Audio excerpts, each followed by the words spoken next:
So before we go to the word of God, I Vak- thank God for this wonderful opportunity to దేవుడు- share his words to his wonderful people. దేవుడు నాకు ఇచ్చిన అవకాశం బట్టి మీ అందరితో ఈ వాక్యాన్ని పంచుకోవడానికి ఇచ్చిన దేవుని కృపను బట్టి దేవునికి మహిమ. When I entered into the church, నేను I felt I am in heaven. నేను మందిరంలోనికి వచ్చినప్పుడు పరలోకంను అనుభవించాను. Actually, all the people are speaking in Telugu, and I know one or two words of Telugu. నాకు 2-3 వచనాలు మాటలే వచ్చు తెలుగులో. నాకు తెలుగు రాదు.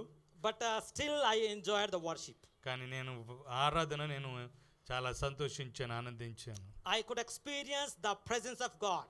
దేవుని యొక్క సన్నిధి నేను ఇక్కడ అనుభవించి ఉన్నాను. I saw the movement of God. దేవుని యొక్క కదలిక ఇక్కడ కనిపించింది నాకు. I saw his angels moving around here. ఇక్కడ దేవుని యొక్క దూతలు తిరగటం నేను చూశాను. And I believe today is the day of blessings. ఈ రోజు దేవుని యొక్క ఆశీర్వాదాలు ఉన్నాయి. I believe today is the day of grace of Almighty God. దేవుని యొక్క కృప ఈ ఉదయ కాలశంలో ఉందని నేను నమ్ముచున్నాను. Hallelujah. Hallelujah, Hallelujah. Hallelujah, Hallelujah. Hallelujah. So my dear people in Christ, క్రీస్తునందు నా ప్రియ సహోదరులారా, as we read this portion, ఈ వాక్యము చదివినప్పుడు and we all may know మనందరికీ తెలిసినది, this portion is, or this epistle is written by Paul. ఈ యొక్క పత్రిక పౌలు చేత రాయబడి ఉన్నది. While he was in jail. ఆయన చెరసాలలో ఉన్నప్పుడు రాసిన పత్రిక ఇది. While he was in suffering. ఆయన శ్రమల్లో ఉన్నప్పుడు రాసిన పత్రిక. While he was in pain. ఆయన నొప్పిలో ఉన్నప్పుడు. When he was around beating. ఆయన దెబ్బల చేత ఉన్నప్పుడు. While he was around torture. ఆయన హింసించబడుతున్నప్పుడు. He is writing this epistle. ఈ యొక్క పత్రికను రాస్తూ ఉన్నాడు. To his people. తన ప్రజలకు రాస్తూ ఉన్నాడు. To rejoice in the Lord. ప్రభువునందు ఆనందించుడు అని చెబుతున్నాడు. Hallelujah. Hallelujah. A few words I would like to tell something about myself. నా గురించి నేను చెప్పాలనుకుంటున్నాను. Last 1 year I would say. పోయిన సంవత్సరము I lost 2 special person in my life. నా జీవితంలో 2 ప్రాముఖ్య వ్యక్తులను నేను కోల్పోయి ఉన్నాను.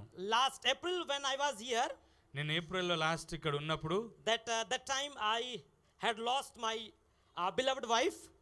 ఆయన భార్యను పోగొట్టుకున్నాడు. And this 21st of January, ఈ 21st January 21 జనవరిన I lost my mother. నా తల్లిని నేను కోల్పోయాను.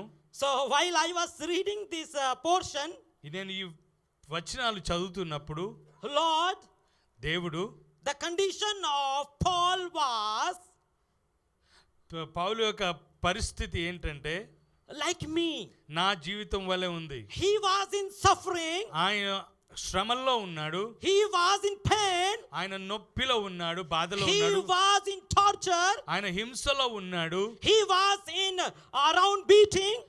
ఆయన దెబ్బల మధ్యలో ఉన్నాడు. But he was telling to the people, rejoice in the Lord. తన ప్రజలతో ఎల్లప్పుడూ ఆనందించుడి అని చెబుతున్నాడు.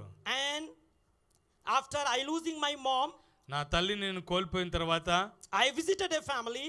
నేను ఒక గృహాన్ని దర్శించాను. And I just shared the word of God. నేను వారితో దేవుని వాక్యాన్ని ప్రకటించాను. And this was my exact word. నేను ఇదే మాట చెప్పి ఉన్నాను. I